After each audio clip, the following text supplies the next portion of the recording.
বন্ধুরা, পনির আপনারা সবাই খেয়েছেন, তবে দুধ ছাড়া ছানা ছাড়া পনির খেতে যে কত সুন্দর হয় সেটাই আজকে আমি আপনাদের করে দেখাবো। বাচ্চা বড় সবাই কিন্তু এটা খেতে ভীষণ পছন্দ করবে, এত সুন্দর খেতে হয়। নমস্কার, আমি দেবশ্রী। আমার চ্যানেল দেবীস ঘর কন্যা উইথ রেসিপির একটা নতুন রেসিপিতে আপনাদের সবাইকে স্বাগত। তাহলে চলুন দেরি না করে দেখে নেওয়া যাক যে দুধ ছাড়া ছানা ছাড়া এই পনির আমি কিভাবে বানাই। আর আপনাদের পুরো ভিডিওতেই সঙ্গে থাকার অনুরোধ রইল। এই পনিরটা বানানোর জন্য আমি এখানে দেখুন নিয়ে নিয়েছি দুটো ছোট সাইজের পেঁয়াজ আর একটা বড় সাইজের টমেটো। টমেটোর সাইজটা যেহেতু বড় তাই আমি একটাই নিয়েছি। ছোট টমেটো হলে সেক্ষেত্রে আপনারা দুটোও নিতে পারেন। পেঁয়াজ দুটোর মাঝখান থেকে দেখুন ঠিক এইভাবে কেটে নিচ্ছি। পুরো পেঁয়াজটা কিন্তু কাটবো না, পেঁয়াজটা গোটাই রাখবো, শুধু এইভাবেই কেটে নিতে হবে। আমি আপনাদের দেখিয়ে দিচ্ছি, দেখুন কিছুটা করে দুটো সাইড দিয়ে ঠিক এইভাবে কেটে নেব। এখন কি করব, একটা কড়াইয়ের মধ্যে আমি দিয়ে দিচ্ছি পেঁয়াজ দুটো, টমেটো আর দিয়ে দেব দুটো লঙ্কা, আর দিয়ে দেবো এখানে বেশ কিছুটা জল। তবে গ্যাসটা কিন্তু আমি এখনই অন করব না, আমি সমস্ত কিছু রেডি করে রেখে দিচ্ছি। দেখুন কিছুটা জল দিয়ে দিলাম। এখন একটা ছোট বাটি বসিয়ে এগুলোকে ঠিক এইভাবে ঢেকে দেব। এটা রেডি করে নিয়ে এখানে দেখুন আমি নিয়ে নিয়েছি লাউ। লাউটা যেহেতু অনেকটা বড় ছিল তাই আমি এইটুকুই নিয়েছি। ছোট সাইজের লাউ হলে আপনারা গোটাও নিতে পারেন, খুব বড় সাইজের লাউ হলে তখন আপনারা কেটে ছোট টুকরো করে নেবেন। এখন কি করব, লাউয়ের যে সবুজ অংশটা আছে গায়ের খোসাটা সেটাকে ঠিক এইভাবে ছাড়িয়ে নেব। একদম পরিষ্কার করে লাউটাকে ছাড়িয়ে নিতে হবে। আমি যে দু টুকরো নিয়েছি সেই দুটোর খোসাই ঠিক একই রকমভাবে আমি পরিষ্কার করে নেব। সমস্ত খোসাটাকে পরিষ্কার করে নিয়ে লাউটাকে ছোট ছোট টুকরো করে কেটে নেব। যেরকম খুশি ছোট টুকরো করে কেটে নিতে পারেন, যতটা ছোট টুকরো করতে পারবেন ততটাই ভালো। দেখুন ঠিক এইভাবে আমি সমস্ত লাউগুলোকে ছোট টুকরো করে কেটে নিচ্ছি। কেটে ধুয়ে একটা থালায় এখানে রেখেছি। সমস্ত লাউটাকে ধুয়ে একটা কাপড় দিয়ে ভালো করে মুছে রেখেছি। লাউতে প্রচুর পরিমাণে জল থাকে। এখানে দেখুন একটা মিক্সির জারের মধ্যে আমি দিয়ে দিচ্ছি সমস্ত লাউটা। সমস্ত লাউটাকেই দিয়ে নেব। দিয়ে নিয়ে এর আমি একটা পেস্ট করে নেব, তবে একেবারেই কিন্তু জল দেব না। জল ছাড়া দেখুন আমি পেস্টটা করে নিয়েছি। লাউতে যেহেতু প্রচুর পরিমাণে জল থাকে তাই কিন্তু জল দেওয়ার প্রয়োজন নেই। দিয়ে দিলাম ছোটো বাটির 1 বাটি গোবিন্দভোগ চালের গুঁড়ো, আর দিয়ে দিচ্ছি লবণ। তবে আমি এখানে গোবিন্দভোগ চালের গুঁড়ো দিচ্ছি একটা সুন্দর ফ্লেভারের জন্য। আপনারা কিন্তু আতপ চালের গুঁড়োও দিতে পারেন। সামান্য একটু খাবার সোডা দিয়ে দিলাম, একদম কম দেবেন খাবার সোডাটা। সামান্য একটু খাবার সোডা দিলে কি হয়, এটা খুব সুন্দর নরম হয়। আর যদি মনে হয় চালের গুঁড়ো নেই সেক্ষেত্রে আপনারা ময়দাও দিতে পারেন। সমস্ত ব্যাটারটা রেডি করে নিয়ে এখানে একটা থালায় আমি আগের থেকে কিছুটা সাদা তেল ব্রাশ করে রেখেছিলাম। এখন সমস্ত ব্যাটারটাকেই এই থালার মধ্যে দিয়ে নেব। সমস্ত ব্যাটারটাকে থালার মধ্যে দিয়ে এটাকে সেট করে নিতে হবে। ওপর দিয়ে দেখুন এটাকে আমি একদম প্লেন করে দিচ্ছি যতটা সম্ভব। চামচের সাহায্যে এটাকে আমি একদম প্লেন করে নেব। এখন যে কড়াইটা আমি রেডি করে রেখেছিলাম তার উপরে বসিয়ে দিয়ে গ্যাসটাকে অন করে দেব।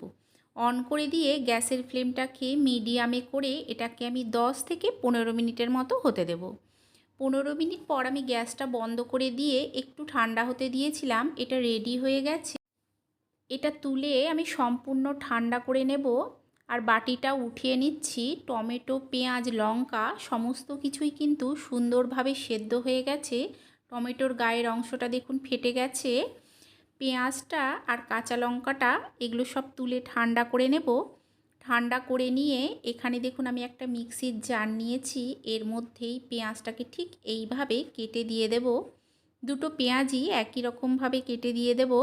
আর এর সঙ্গে দিয়ে দেব টমেটোটা। আপনারা যদি রসুন খেতে পছন্দ করেন তাহলে এই সময় দিয়ে নেবেন।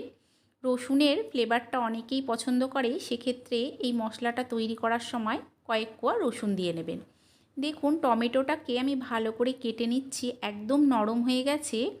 সমস্ত টমেটোটাকে কেটে এই মিক্সির জারের মধ্যে দিয়ে নেব। আর দিয়ে দেব সেদ্ধ করে রাখা দুটো কাঁচা লঙ্কা। দিয়ে দিচ্ছি 1 চামচ জিরে গুঁড়ো, 1 চামচ হলুদ গুঁড়ো আর দিয়ে দেব লঙ্কার গুঁড়ো। দিয়ে এর আমি একটা পেস্ট করে নেব। এখানে দেখুন এই থালাটাও সম্পূর্ণ ঠান্ডা হয়ে গেছে। এখন এটাকে কেটে নেব। আমি এটাকে চৌকো চৌকো টুকরো করে কেটে নেব। আপনারা আপনাদের পছন্দ অনুযায়ী সাইজ করে এটা কেটে নিতে পারেন। দেখুন সমস্ত এই লাউ আর চালের গুঁড়ো দিয়ে আমি এটা ভাপিয়ে নিয়েছিলাম, সেটাকে কেটে নিচ্ছি। আমি আপনাদের দেখিয়ে দিচ্ছি, একদম চৌকো টুকরো করে আমি এগুলোকে কেটে নিয়েছি। কেটে তুলে আমি একটা থালায় রাখবো। দেখুন আমি এগুলোকে তুলে থালায় রেখেছি। এখন অন্যদিকে একটা প্যান বসিয়ে দিয়েছি, এতে দিয়ে দিচ্ছি কিছুটা সাদা তেল। তেলটা গরম হয়ে গেলে একে একে লাউয়ের তৈরি পনিরগুলো দিয়ে নেব। তবে সমস্তগুলো কিন্তু আমি ভাজবো না, কয়েকটা কাঁচা রাখবো, কয়েকটাকে ভেজে নেব। এটা কিন্তু দুরকমভাবেই খাওয়া যায়। ভাপিয়ে নেওয়া লাউয়ের পনিরগুলোও খাওয়া যায়, আবার যদি এইভাবে হালকা করে ভেজে নেওয়া যায় সেটাও কিন্তু খেতে ভালো লাগে। দুরকমভাবেই কিন্তু খেতে ভালো লাগে। দেখুন আমি এগুলোকে হালকা লাল করে ভেজে নিয়েছি, এখন এগুলোকে তুলে নেব। সমস্ত এই লাউয়ের পনিরগুলোকে তুলে নিয়ে ওই প্যানের মধ্যেই দিয়ে দিচ্ছি আর কিছুটা সর্ষের তেল। তেলটা গরম হয়ে গেলেই ফোড়নে দিলাম গোটা জিরে। ফোড়নটা কয়েক সেকেন্ড ভেজে দিয়ে দিলাম তৈরি করে রাখা মশলাটা। মিক্সির বাটিটা ধুয়ে অল্প জল দিয়ে দিয়ে দিলাম 1/2 চামচের মতো আদা বাটা। দিয়ে সমস্ত কিছুকে ভালো করে মিশিয়ে নেব। মিশিয়ে নিয়ে এতে আমি এখনই দিয়ে দেব স্বাদ অনুযায়ী লবণ। লবণটা দিয়ে ভালো করে মিশিয়ে নিয়ে আমি এটাকে ঢাকা দিয়ে কিছুক্ষণ হতে দেব। ঢাকা দিয়ে মশলাটাকে অল্প কিছুক্ষণ কষিয়ে নিতে হবে। দেখুন আমি 5 মিনিটের মতো ঢাকা দিয়ে হতে দিয়েছিলাম। একবার ভালো করে মিশিয়ে নেব। আমি মশলাটা কষানোর সময় আদাটা দিয়েছি, যেহেতু আমার আদাটা বাটা ছিল। আপনারা যদি মনে করেন যে মশলাটা বাটার সময় আদা দিয়ে একসঙ্গে বেটে নেবেন, তাও নিতে পারেন। মশলাটাকে একটু সময় ধরে কষিয়ে নিতে হবে, যতক্ষণ না মশলার কাঁচা গন্ধটা চলে যাচ্ছে আর তেলটা আলাদা হয়ে চলে আসছে।